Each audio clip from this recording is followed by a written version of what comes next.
Você já parou para pensar como o Pix e o Drex vão influenciar a sua vida daqui para frente? A gente viu algumas semanas atrás o quanto de polêmica isso não gerou e, na verdade, esse vídeo está aqui para te esclarecer como que, biblicamente, nós devemos lidar com decisões do governo como essas e, além disso, como que você pode lidar com o seu dinheiro agora que, basicamente, você vai ser obrigado a tratar com ele tudo virtualmente.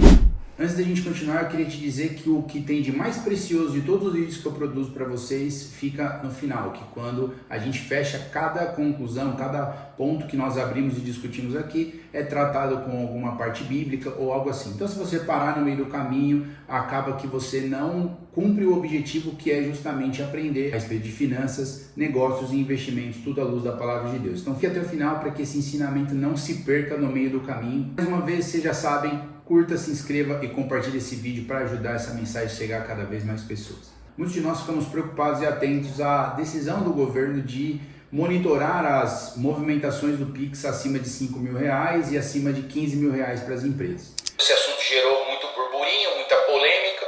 Todos praticamente sabem que o governo voltou atrás nessa decisão. Mas eu queria mostrar para você que existe um problema, mesmo que o governo tenha recuado e nos deixado permanecer com essa liberdade. Eu queria falar a respeito do Drex, que nada mais é do que o nosso real, a nossa moeda digital. Segundo o Banco Central, cada Drex vai valer R$1, então você pode trocar esse dinheiro digital por dinheiro físico e vice-versa. E dentro desse assunto, em 2024, quanto de dinheiro físico você lidou? Para raciocinar quanto que você pegou de 50, 100, 20 reais na sua mão. Muito provavelmente pouquíssimo. Eu mesmo detesto andar com dinheiro físico porque, além de sujo, dá trabalho, depois eu gosto de passar no cartão para controlar. Existe uma série de benefícios para mim de não utilizar o dinheiro físico. Mas, para pensar, quanto de dinheiro físico você utilizou? Eu lembro de muitas vezes de receber para minha avó, porque a impressão que ela tinha era que o dinheiro não existia se ela não visse fisicamente.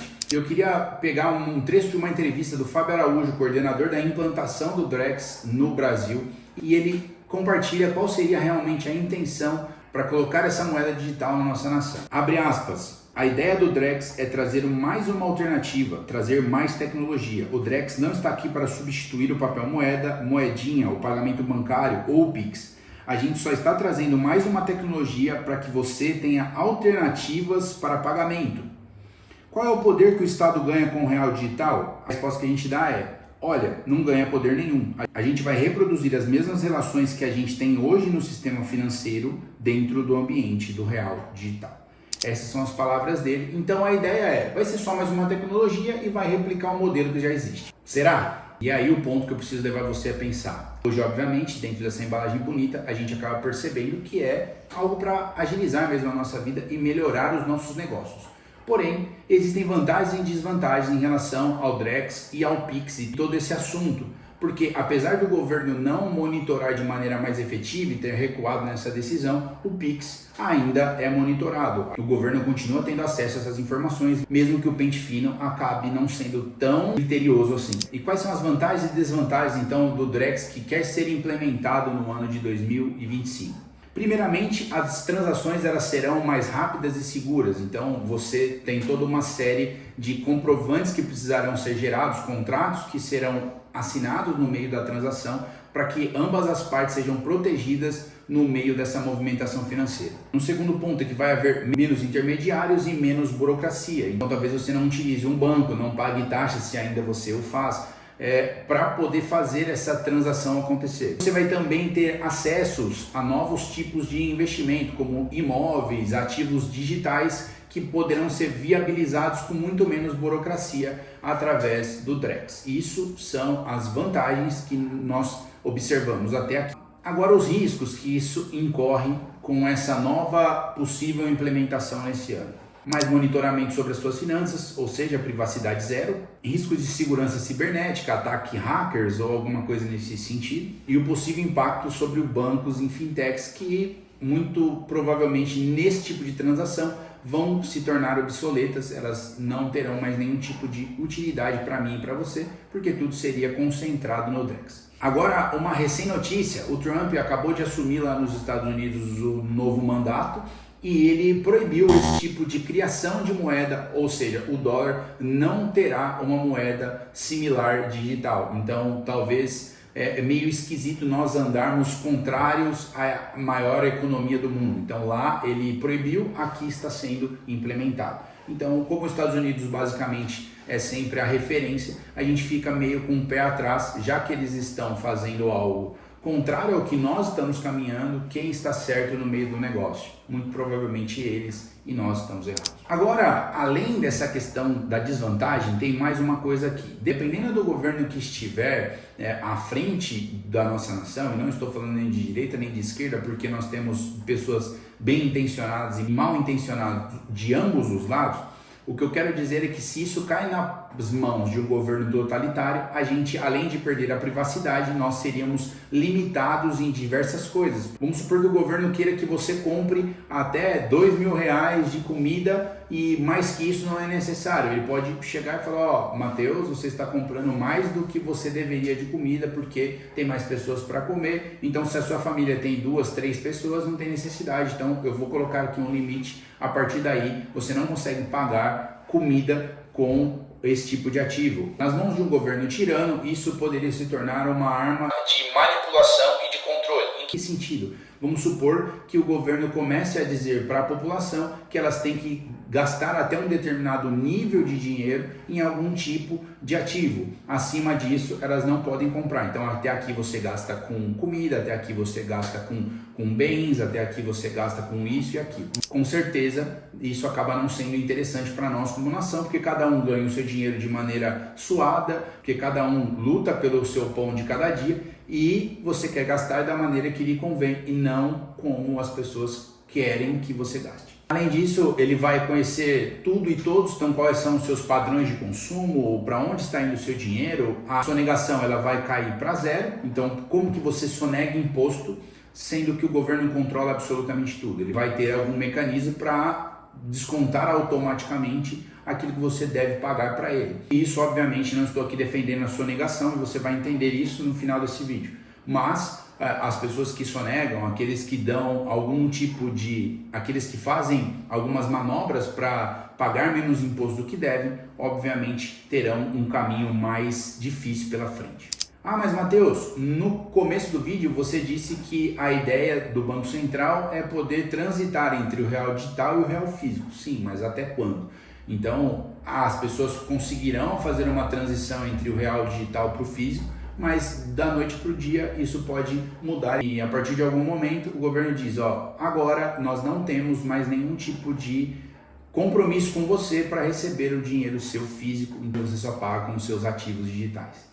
Sendo assim, a gente não vai ter nenhum tipo de escolha, a não ser ir para esse lado mesmo. Mas o que a Bíblia diz em relação ao governo instituir esse tipo de decisão, os impostos, como que a gente deve lidar biblicamente com os impostos e com as decisões que o governo vai tomar daqui para frente? Eu queria ler um texto que está em Romanos 13, versículo 1, que diz assim, que todos estarão sujeitos às autoridades superiores, porque não há autoridade que não proceda de Deus, e as autoridades que existem foram por ele instituídas. Assim, aquele que se opõe à autoridade resiste à ordenação de Deus, e os que resistem trarão sobre si mesmos condenação, porque os magistrados não são para temor quando se faz o bem, e sim quando se faz o mal. Você quer viver sem medo da autoridade? Faça o bem e você terá louvor dela, pois a autoridade é ministra de Deus para o seu bem. Mas se você fizer o mal, então tenha medo, porque não é sem motivo que a autoridade traz a espada, pois é ministra de Deus, vingador para castigar quem pratica o bem.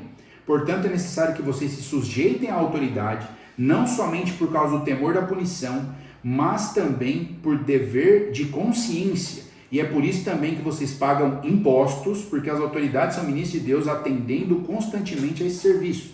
Paguem a todos o que lhes é devido, a quem tributo, tributo, a quem imposto, imposto, a quem respeito, respeito, a quem honra, honra.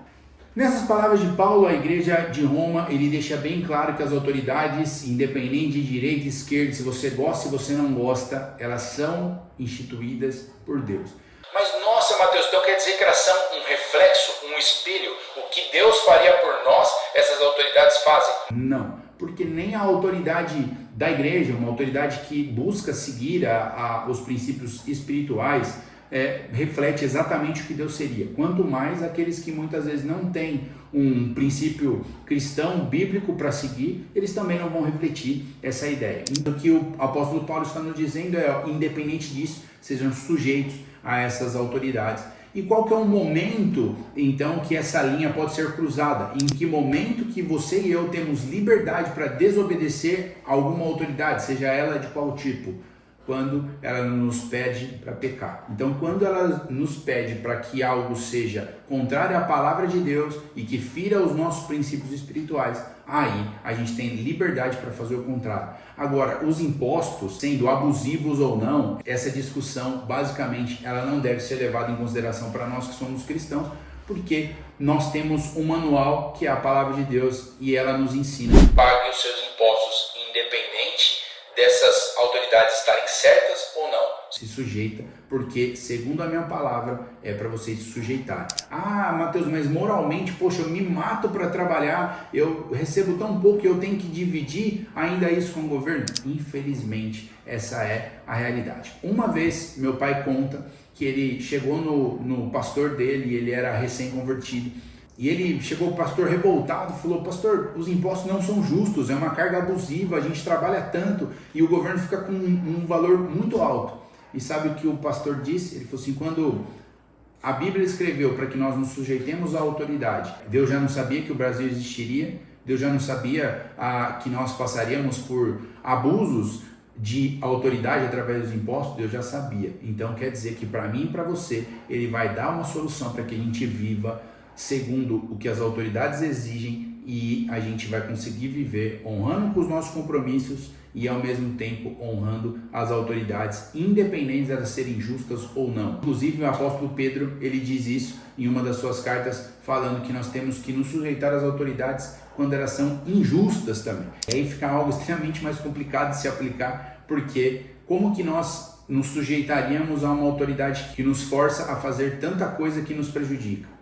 E eu sei que sempre a gente precisa ter uma dependência espiritual e de Deus, porque Ele é que pode nos ajudar nesse momento. Quais são os princípios que nós temos que agregar desse vídeo? Primeiro, obediência. Você tem que obedecer primeiramente a Deus e a palavra, independente de qualquer cenário. Se o Pix e o Drex for taxado, se ele for algo para manipular a sua vida, para controlar os seus gastos, isso a gente precisa obedecer até o ponto no qual onde nós não pecaremos. A partir do pecado a gente está liberado, mas até a linha do pecado nós precisamos obedecer e nos sujeitar. E o segundo ponto é justamente confiar em Deus, que da mesma forma que o pastor respondeu, Deus já sabia que existiria governos abusivos, governos injustos, e Ele mesmo assim disse isso para nós. O que nós devemos entender é que se Ele disse, é porque Ele também tem um escape e um poder para nos encher de capacidade para honrarmos com os compromissos espirituais e físicos, pagando os nossos impostos. É isso, Deus abençoe e até o próximo vídeo.